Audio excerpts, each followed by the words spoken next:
প্রিয় বন্ধুরা কেমন আছেন? আজকে ঝটপট আপনাদের একটা রেসিপি দেখাবো, ম্যাঙ্গো জুস তৈরির রেসিপি।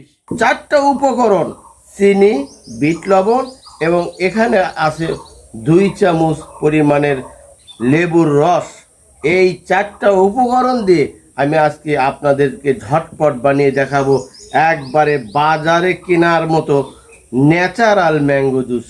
আর আমার এখানে কোনো কেমিক্যাল নাই। আসুন বন্ধুরা, আমরা একটু দেখি। অল্পক্ষণের ভেতরে আমরা ঝটপট আপনাকে দেখাই দিচ্ছি।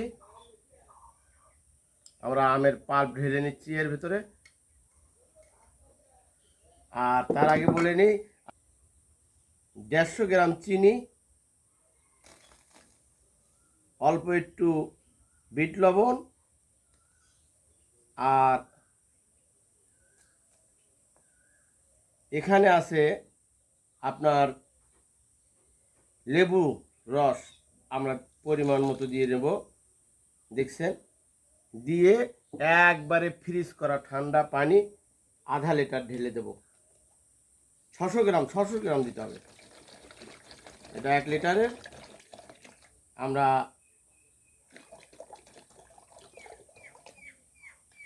এই যে 600 গ্রাম দিয়ে দিছি। একটু ব্লেন্ড করে নেব। বিসমিল্লাহির রহমানির রহিম।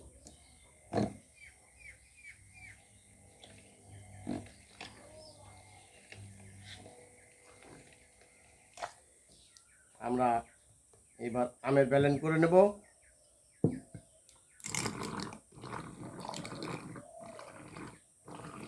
ওয়াও, দারুণভাবে আমার হাতের তৈরি ব্লেন্ডটা কাজ করছে। একটু এই যে এখানে টুকরা রেখেছি, কাঁচা আমের ফ্লেভার যাতে তৈরি হয়, এই জন্য কাঁচা আমের দেব। একেবারেই 100% ন্যাচারাল। এই টিপস অনুসরণ করতে পারেন। এই টিপ যদি ভালো লাগে তাহলে আপনি অবশ্যই আমার এই ভিডিওটা শেয়ার করে দেবেন। আর এরকম নিত্য দিনের ভিডিও পেতে আপনারা আমার পেজকে একটা ফলো দিয়ে দেবেন। আমরা কিন্তু এইবার এই ব্লেন্ড করে ম্যাঙ্গো জুসগুলো এই পানির ভিতর ঢেলে দেব। দেখি কীরকম। আমরা টেস্ট করার জন্য একজনকে ডাকবো এখানে। তবে হ্যাঁ, এটা কতদিন রাখতে পারবেন?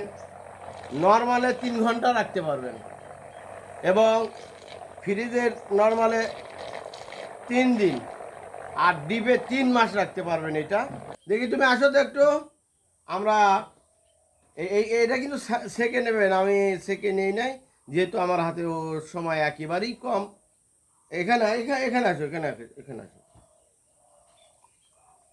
দেখো তো বাবু কিরকম হয়েছে।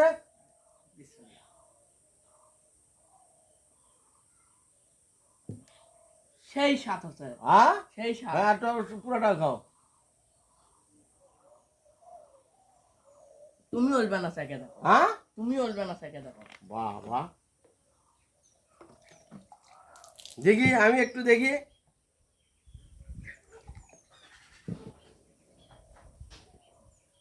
ওয়াও, অসাধারণ প্রিয় বন্ধুরা, আপনিও টেস্ট করতে পারেন এটা।